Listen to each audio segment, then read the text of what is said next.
अब इसको हम पढ़ते हैं अमीबा के लिए, कि अमीबा के लिए ये 4 स्टेप कैसे कैसे होंगे। ठीक है, तो अमीबा आपको पता है, अमीबा क्या होता है, एक माइक्रो ऑर्गेनिज्म है जिसकी कोई फिक्स्ड शेप नहीं होती, राइट। अमीबा की कोई फिक्स्ड शेप नहीं होती। ओके, तो अब ये क्या करेगा, ये एक फूड पार्टिकल्स को कैसे खाएगा, है ना। तो हम यही देख रहे हैं कि भाई ये अमीबा न्यूट्रिशन लेगा कैसे। तो सबसे पहला स्टेप होता है इंजेशन, मतलब कि अमीबा किसी भी फूड पार्टिकल को इनटेक कैसे करेगा, इंजेस्ट कैसे करेगा, उसको खाएगा कैसे। ठीक है, तो यहाँ पे अमीबा के एक एक पार्ट आता है पिक्चर में, और उसको हम बोलते हैं सूडोपोडिया। ठीक है, 9th क्लास में आपने पढ़ा होगा अमीबा का सूडोपोडिया। मनीष, सूडोपोडिया क्या होता है अमीबा का?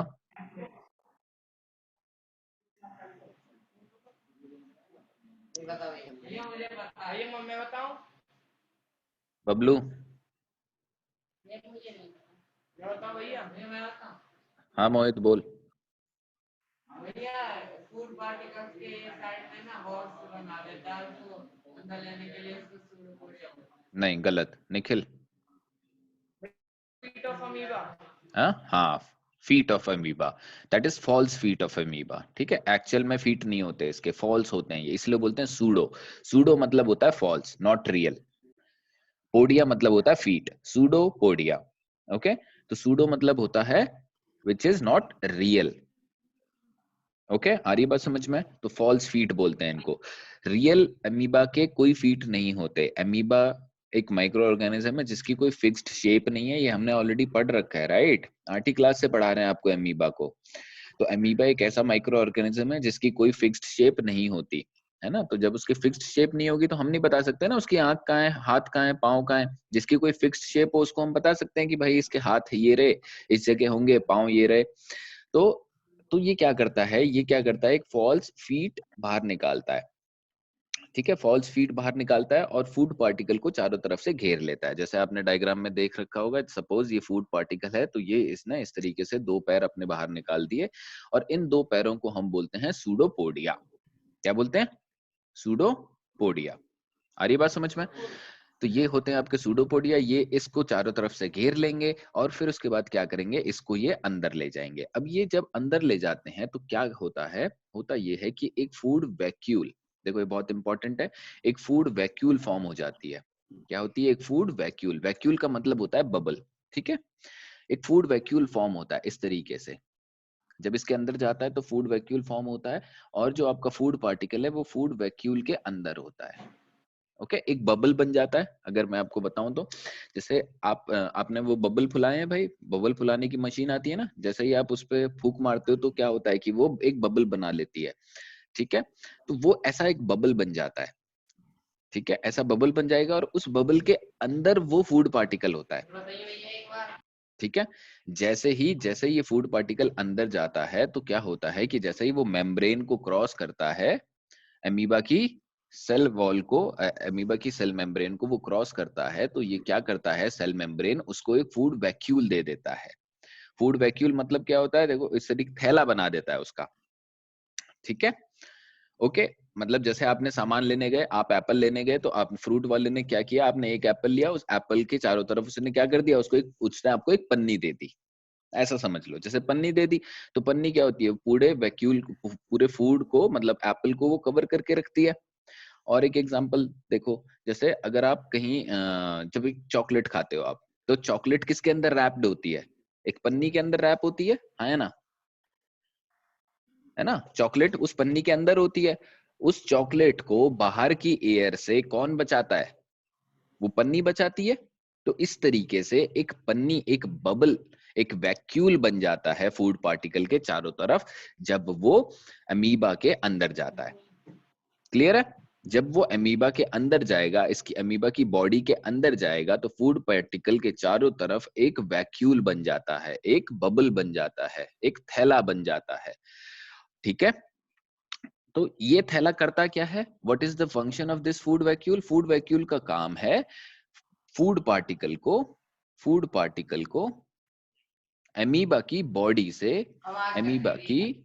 बॉडी से या अमीबा के साइटोप्लाज्म से अलग रखना। ठीक है,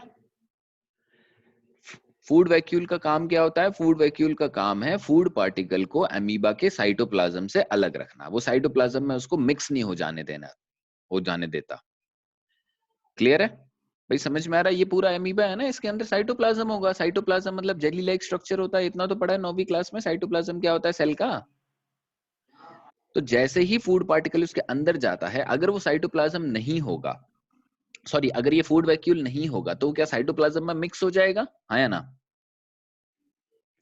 तो ये फूड वैक्यूल क्या करता है? उसको चारों तरफ से एक एक घेराव कर लेता है, एक बबल बना देता है, एक बैग बना देता है, जिसके अंदर वो फूड पार्टिकल रहता है।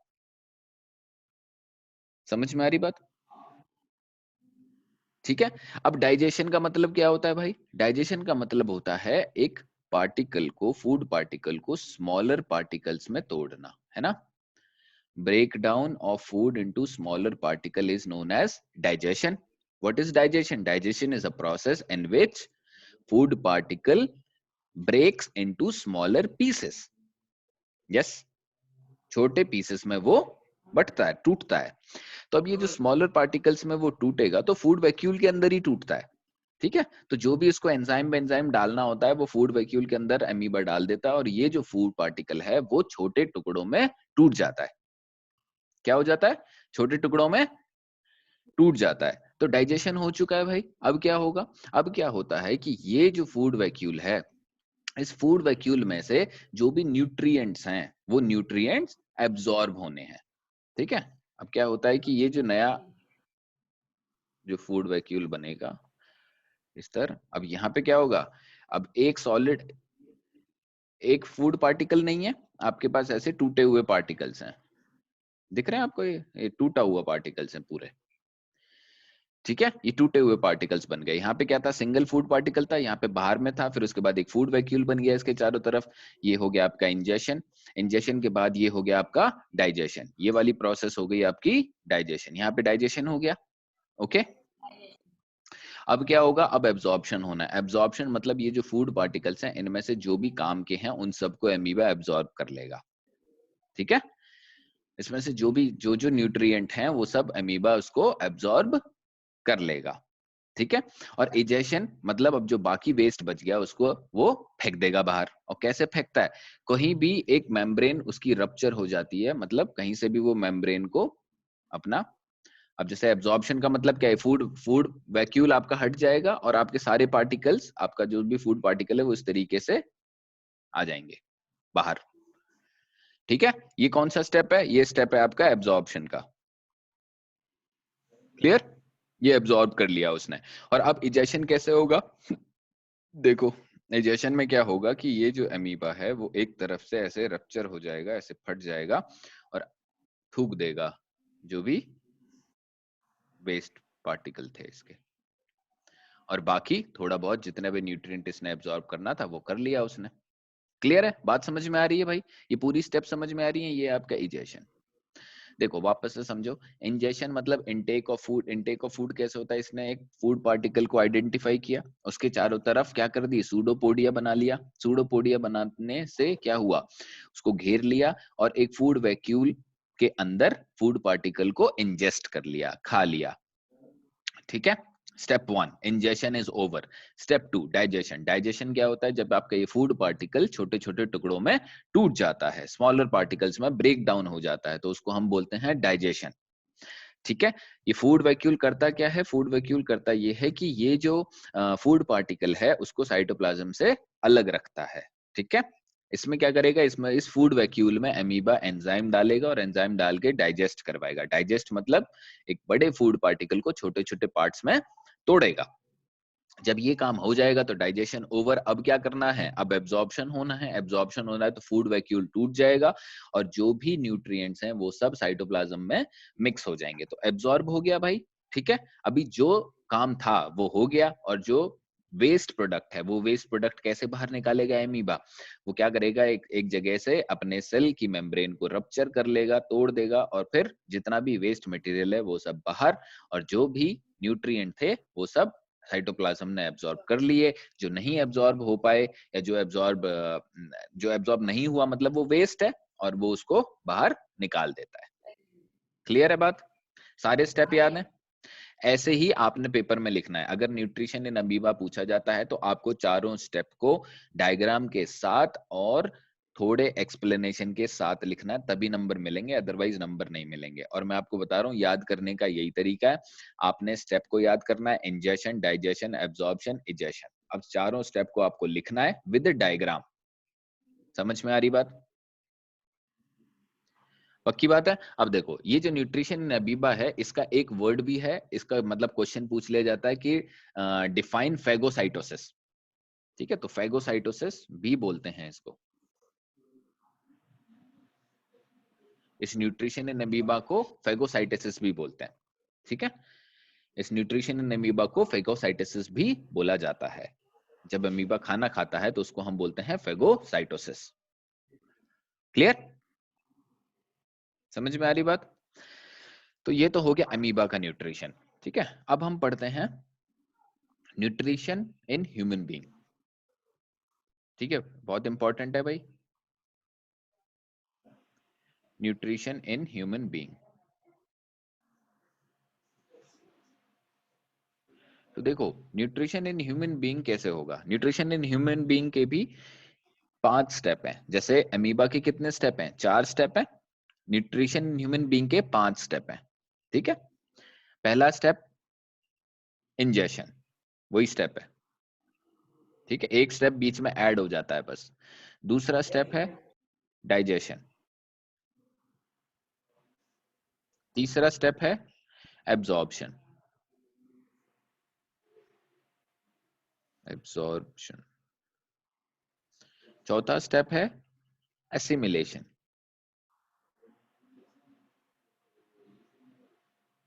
और 5वां स्टेप है इजेशन। ठीक है, तो ये एसिमिलेशन वाला स्टेप एक एक्स्ट्रा स्टेप है ह्यूमन बीइंग में। ठीक है, बाकी 4 स्टेप तो आपके अमीबा वाले ही हैं। समझ में आ रही बात? ठीक है, तो जितने भी मल्टी सेलुलर बॉडीज होते हैं वो एसिमिलेशन भी करते हैं। ठीक है, बाकी जो सिंगल सेलुलर है उसको एसिमिलेशन करने की जरूरत नहीं है, क्योंकि उसकी बॉडी छोटी होती है। एसिमिलेशन बड़ी बॉडीज को करना पड़ता है। ठीक है, अभी देखो इंजेशन। अब इंजेशन कैसे होगा ह्यूमन बॉडी में? मैं आपको अभी एक बस एक आइडिया बताता हूं। ठीक है, फिर उसके बाद हम उसको इन डेप्थ पढ़ेंगे। ठीक है, human nutrition in human being काफी थोड़ा लंबा चलेगा। ठीक है, 1-2 लेक्चर चलेंगे क्योंकि बहुत बड़ा है वो। ओके, अब इंजेशन। इंजेशन मतलब क्या है कि आप जो भी खाना खाते हो, देखो इसको रिलेट कर सकते हो आप बहुत आराम से। आप जो भी खाना खाते हो, ठीक है, आप खाना कैसे खाते हो भाई? ऐसे थोड़ी कि पत्ते भाई अपने आप उड़ के आपके मुंह में आ जाते हैं। ऐसा होता है क्या कि बर्गर ठेले में से अपने आप आ जाता है? ऐसा तो नहीं है। आपको खाना खाना पड़ता है, आपको अपने मुंह में खाना डालना पड़ता है, तो उसको हम क्या बोलते हैं? इंजेशन। और इंजेशन की स्टेप क्या, इसका मतलब क्या है? वही है इनटेक ऑफ फूड। आप कैसे खाओगे उसको? कैसे इनटेक करोगे भाई? उसका टूक तोड़ोगे, बर्गर को हाथ में पकड़ोगे और खाओगे, फ्रेंच फ्राइज को हाथ में पकड़ोगे और खाओगे, स्प्रिंग रोल हाथ में पकड़ोगे और खाओगे। हाँ या ना? ठीक है, तो आपको खाने को अपने मुंह तक पहुंचाना है ना? ओके, फिर मुंह में जब वो चला गया तो आपका इंजेशन का स्टेप डन। क्लियर? खाना पहुंच चुका है अंदर। फिर उसके बाद होता है डाइजेशन। तो डाइजेशन आपका अलग अलग जगह पे होता है। तो मेन डाइजेशन, तो डाइजेशन आपका कहाँ कहाँ होता है? डाइजेशन आपका माउथ में होता है। याद रखना इस बात को, माउथ में भी डाइजेशन चालू हो जाता है। और डाइजेशन और कहाँ होता है? स्टमक में। माउथ में डाइजेशन और स्टमक में डाइजेशन कैसे याद रखोगे भाई? डाइजेशन का मतलब क्या होता है कि बड़े पार्टिकल को छोटे पार्टिकल में तोड़ देना, है ना? तो दांत, जब आप मुंह में रहते हो, जब खाना मुंह में जाता है तो आपके दांत क्या करते हैं? उसको छोटे छोटे पार्टिकल्स में तोड़ते हैं कि नहीं तोड़ते हैं? राइट? तो वहां से आपका डाइजेशन चालू हो जाता है। फिर उसके बाद वो खाना कहाँ चला जाता है? आपके स्टमक में चला जाता है। ठीक है, तो स्टमक में भी डाइजेशन होता है। डाइजेशन का मतलब फिर से मैं बता रहा हूँ, डाइजेशन का मतलब बड़े पार्टिकल को छोटे पार्टिकल्स में तोड़ना, बड़े फूड पार्टिकल को छोटे फूड पार्टिकल में तोड़ना, उसको हम क्या बोलते हैं? डाइजेशन। उसके बाद क्या होगा? जब ये डाइजेशन हो चुका है, फिर नेक्स्ट एब्जॉर्प्शन। मतलब कि अब आपका जो खाना है वो स्टमक से निकल के कहाँ जाएगा? इंटेस्टाइन में। कौन सी इंटेस्टाइन में? 2 इंटेस्टाइन होती है हमारे पास। ठीक है, एक होती है स्मॉल इंटेस्टाइन और एक होती है लार्ज इंटेस्टाइन। ठीक है, तो पहले जाएगा स्मॉल इंटेस्टाइन में, उसके बाद जाएगा लार्ज इंटेस्टाइन में। तो यहाँ पे स्मॉल इंटेस्टाइन में क्या होता है कि खाना आपका एब्जॉर्ब होता है, ठीक है, जो भी न्यूट्रिएंट्स हैं वो एब्जॉर्ब होते हैं। यहाँ पे भी थोड़ा डाइजेशन होता है, लेकिन वो इतना बड़ा नहीं है जो उसको अलग से पढ़ा जाए। तो यहाँ पे जो मेन काम होता है इंटेस्टाइन में वो होता है एब्जॉर्प्शन। क्या होता है? एब्जॉर्प्शन का काम। मेन काम इंटेस्टाइन में एब्जॉर्प्शन का होता है। तो स्मॉल इंटेस्टाइन एब्जॉर्ब करेगी और लार्ज इंटेस्टाइन भी एब्जॉर्ब करेगी। स्मॉल इंटेस्टाइन मेनली एब्जॉर्ब करती है न्यूट्रिएंट्स को। देखो ये बहुत इंपॉर्टेंट बात बता रहा हूँ। स्मॉल इंटेस्टाइन एब्जॉर्ब करती है न्यूट्रिएंट्स को और लार्ज इंटेस्टाइन एब्जॉर्ब करती है वाटर को। ठीक है, स्मॉल इंटेस्टाइन एब्जॉर्ब करती है न्यूट्रिएंट्स को और लार्ज इंटेस्टाइन एब्जॉर्ब करती है वाटर को। ठीक है, पक्की बात है। नेक्स्ट, फिर उसके बाद होता है एसिमिलेशन। एसिमिलेशन मतलब ये जो एब्जॉर्प्शन हो गया, एब्जॉर्प्शन हुआ कहाँ है? स्मॉल इंटेस्टाइन में एब्जॉर्प्शन हुआ है। अब ये स्मॉल इंटेस्टाइन से एब्जॉर्प्शन सारी बॉडी के सेल्स तक पहुंचेगा, इसको हम बोलते हैं एसिमिलेशन। इस एसिमिलेशन को हम ज्यादा पढ़ेंगे ट्रांसपोर्टेशन में। ठीक है, तो अभी तो बस जस्ट एज अ स्टेप याद रख लो कि एसिमिलेशन का मतलब क्या होता है। एसिमिलेशन का मतलब है transportation of nutrients to each cell. What is assimilation? Assimilation का मतलब है transportation of nutrients to different parts of the body, है ना, बॉडी के हर पार्ट तक। क्योंकि देखो डाइजेशन या फिर जो एब्जॉर्प्शन है वो तो सिर्फ इंटेस्टाइन ने किया, तो हमारी उंगलियों को कैसे एनर्जी मिलेगी, हमारे आंखों को कैसे एनर्जी मिलेगी, हमारे नाक को कैसे एनर्जी मिलेगी, हमारे बाकी ऑर्गन्स को एनर्जी कैसे मिलेगी? क्लियर? वो एसिमिलेशन के थ्रू मिलेगा। फिर उसके बाद क्या होगा? उसके बाद इजेशन। इजेशन मतलब बाहर निकाल देना। लार्ज इंटेस्टाइन के बाद एक और ऑर्गन होता है हमारा, और वो ऑर्गन बोला जाता है रेक्टम।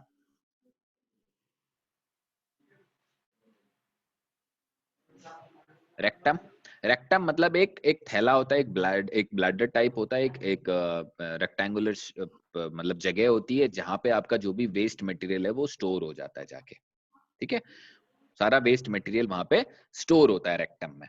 ठीक है, अब वो स्टोर होने के बाद क्या होता है कि जैसे आप सुबह शाम जब भी जाते हो आप, तो फिर वो क्या होता है, एनस के थ्रू, एनस एनयूएस, एनस के थ्रू बाहर आ जाता है। ठीक है, आ रही बात समझ में? रेक्टम में स्टोर होता है और फिर एनस के थ्रू वो वेस्ट मटेरियल बाहर आता है। क्लियर है बात? तो इजेशन में हम इन दोनों आइटम को पढ़ेंगे, इन दोनों चीजों को पढ़ेंगे। एसिमिलेशन में हम ट्रांसपोर्टेशन के बारे में पढ़ेंगे, एब्जॉर्प्शन में हम इंटेस्टाइन के बारे में पढ़ेंगे, डाइजेशन हम माउथ और स्टमक के बारे में पढ़ेंगे, और इंजेशन मतलब हम इनटेक ऑफ फूड के बारे में पढ़ेंगे। तो इनटेक ऑफ फूड तो क्लियर है भाई। इंजेशन का मतलब क्या? इंजेशन का मतलब है कि जब आप खाने को बाहर से मतलब अपनी प्लेट से अपने मुंह में डाल देते हो तो वो इंजेशन स्टेप ओवर। क्लियर? ठीक है, अब हमें डाइजेशन पढ़ना है आगे। तो डाइजेशन के स्टेप में हम माउथ को पढ़ेंगे, स्टमक को पढ़ेंगे। ठीक है, अब एक चीज मैं आपको बताता हूं जो क्वेश्चन कभी कभी पूछ भी लिया जाता है, कि ये जो पूरी जो साइकिल है, मतलब जो डाइजेशन से चालू होके, मतलब आपके माउथ से चालू होके आपकी एनस तक खत्म होती है, ये एक सिंगल पाइप है। याद रखो इस बात को, ये एक सिंगल पाइप है। ठीक है, ऐसा लगा लो कि जैसे भाई खेतों में पानी वानी देते हैं ना, तो ट्यूबवेल से लेके लास्ट खेत तक जहां तक जा रहा है वहां तक एक पाइप बिछा दिया हमने पानी जाने के लिए।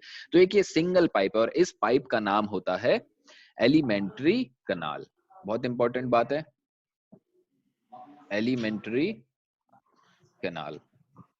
एलिमेंट्री कनाल शुरू कहां से होती है? आपकी शुरू होती है माउथ से, और खत्म कहां होती है? खत्म होती है एनस में।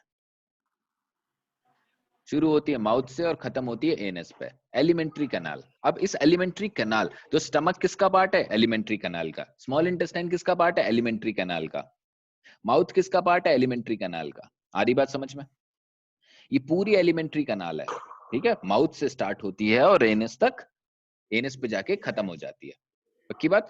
Small intestine, large intestine, stomach और आपका माउथ और एसोफेगस, ये सारे एलिमेंट्री कनाल के पार्ट्स होते हैं।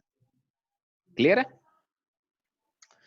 ठीक है, तो अब हम आगे बढ़ते हैं और जब माउथ के बारे में पढ़ते हैं। ठीक है, तो माउथ, माउथ मतलब क्या है ये भाई? एक गुफा है ना यार, है ना। तो बायोलॉजी में जो भी आपके गड्ढे होते हैं उनको बोला जाता है कैविटी। याद रखना इस बात को, कैविटी बोला जाता है। ठीक है, आपकी बॉडी में जितने भी गड्ढे हैं उन सबको कैविटी बोला जाएगा। जैसे आपके नाक के छेद है ना, ये नेजल कैविटी है। ठीक है, इसको बोला जाता है नेजल कैविटी। ऐसे ही जब आप अंदर मुंह में देखो तो एक कैविटी ने गड्ढा है ना भाई, मुंह पूरा एक गड्ढा है ना। अगर आप मुंह खोलो तो इतना गड्ढा से दिखाई देता है ना पूरा, कि भैया वो भैया।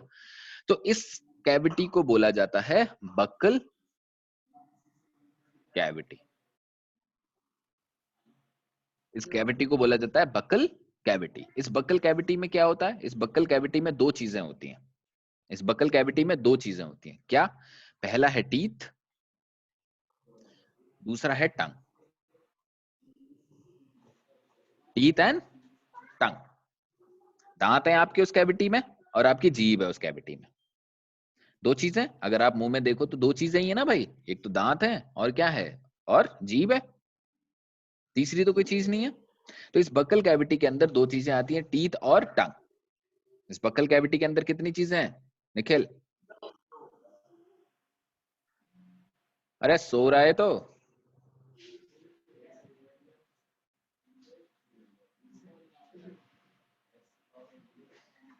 अरे नींद ले ली है ना, झपकी लेगी ना।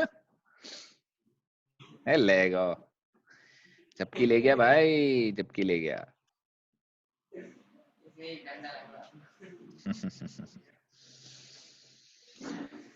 हाँ,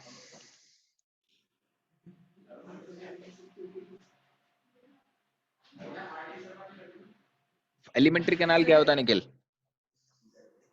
भैया एलिमेंट्री कैनाल माउथ से लेके, माउथ से शुरू होता है और एनफ पे खत्म होता है। जो भी जहाँ वो जो भी हमारे वो ब्लैडर में वो एक बैग लाइक स्ट्रक्चर में जो भी वेस्ट मटेरियल भैया माउथ से जाके जो भी डाइजेस्ट वो सारा वो होता है भैया, वो एलिमेंट्री कैनाल होता है।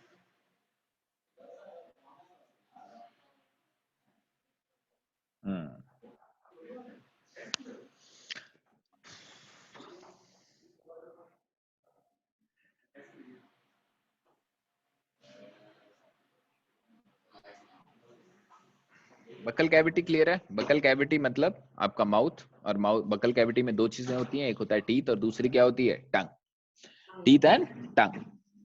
ठीक है, तो टीथ को पढ़ेंगे और टंग को पढ़ेंगे। ठीक है, और इस बकल कैविटी को थोड़ा सा पढ़ते हैं। तो टीथ आपके कितने तरीके के टीथ है भाई? ये छोटी क्लासेस में भी हमने पढ़ा था। 4 तरीके के टीथ होते हैं हमारे पास। पहला बताओ। Incisor, incisor, molar, molar, molar, premolar और premolar, premolar, incisor, canine. Canine. Incisor, canine, premolar और मोलर, ये 4 तरीके के दांत होते हैं। ठीक है, लिख लो इनको। इंसीजर, स्पेलिंग गलत हो गई, एनसी नॉट श्योर, स्पेलिंग शायद गलत हो रही है। इंसीजर, कनाइन, प्रीमोलर और मोलर। ठीक है, इंसीजर, कनाइन, प्रीमोलर और मोलर। इंसीजर कौन से दांत होते हैं? इंसीजर होते हैं आपके आगे के दांत जो बाइटिंग के लिए यूज होते हैं, बाइट के लिए। ठीक है, आपको अगर बाइट लेनी होती है, जैसे आपको रोटी तोड़नी है, ठीक है, तो बाइट लेनी है आपको, उस बाइट लेने के काम आता है इंसीजर। कनाइन चीर फाड़ करने के काम आता है। ठीक है, कनाइन दांत आपको आता है चीर फाड़ करने के काम। ओके, जैसे आप क्या बोल रहे हो, गन्ना खाया किसी ने? गन्ना, गन्ना नहीं अरे गन्ना ही नहीं खाया तुम लोगों ने। करने के लिए वो कोल्ड ड्रिंक के ढक्कन को भी खोलते भैया नहीं से। हाँ,